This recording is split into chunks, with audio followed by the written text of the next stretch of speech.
Google is finally moving on from their classic pastry names and rebranding Android Q to something else entirely. Apple is considering adding BOE to their OLED supplier list, and this might actually hurt Samsung. And some patents show that Samsung is working on a clamshell foldable, and it's going to be completely different to the Galaxy Fold. I'm Jaime Rivera, and I thought we were going to be celebrating today with a pastry, actually eating it, but I guess that's not the case. Let's cover the news. This is Pocketnow Daily.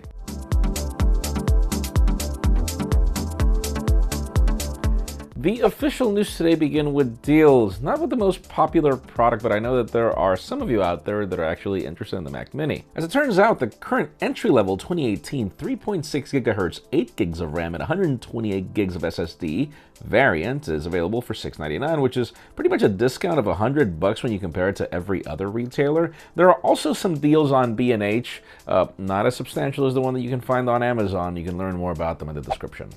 Now let's talk about Google as, it seems that the company is finally working on revamping their Google Home Mini, which I feel has been in a substantial need for a change in a while. Apparently it would be called the Nest Mini and would be the same size or probably tiny a bit larger. It will have better audio quality, a wall mount option, proximity awareness, new color variants, and a 3.5mm headphone jack, which is weird. The proximity sensor would work in different cases, an example being it showing you current volume when you walk past it. And the reason I say weird is because they're killing the headphone jack off everything else, but they want to add it in the Mini. Like, what are you going to do auxiliary connectivity for? But we do see it in Amazon devices, and I just hope they get the wall mount right, because I've used third-party Amazon options. Those sound terrible. It seems that these speakers, they require the table to provide some of the acoustics. Now let's talk about Vivo. The company pretty much innovated with the whole pop-up camera that's now becoming kind of ubiquitous in certain companies from China and other parts of Asia. Now it seems that there's something coming. The company's product manager just teased the 2019 Vivo Nex and Vivo Nex 3 on Weibo, and it features a waterfall screen that we saw a while back. Now in the picture, we see the display that doesn't really go as far as we expected, though we don't necessarily know if this is because it's using a case or something. Other rumors for this phone include 5G support, a headphone jack, and a 44-watt charger in the box, which is great. I just hope it's not the same titanic size of the Vivo Nex 2, I think it was the one that I reviewed. It was insanely large. Now, for those of you that are in the market for a Moto Razr, it seems that Moto is not going to be the only company building one.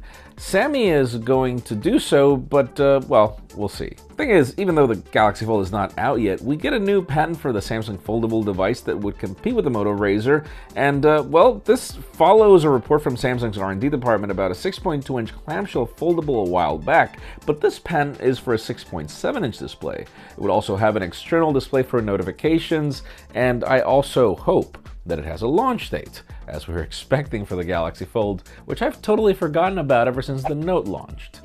Now let's talk about Apple as we're still expecting some dates or something for the next generation iPhone, and we also hear possible changes in suppliers that might not necessarily happen now, but that could be hurting competition. Looks like the company is closing a deal with Chinese manufacturer BOE, and this would be for OLEDs. When Apple released the iPhone X, Samsung was the only reliable company that could provide flexible OLEDs for these phones. The company is now in the final stages of testing of BOE displays for their phones and will decide by the end of this year. This could totally hurt Samsung as well, as Apple is one of their major display customers. We'll see if BOE makes the displays for the 2020 iPhones. I don't think it's going to happen right now, and I wonder where LG is in all this mix.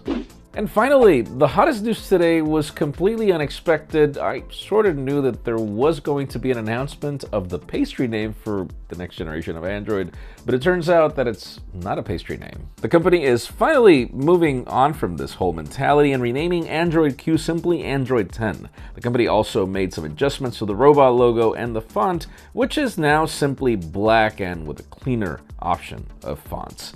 This rebrand is built for Android's new decade, and busy features in addition to the fact that it's changing form factors, foldables, TVs, and others. The company also decided to move on from pastries because, it's not universal according to them, and they're obviously running out of letters to be able to name these. So in today's question, let us know, what do you think about Android 10?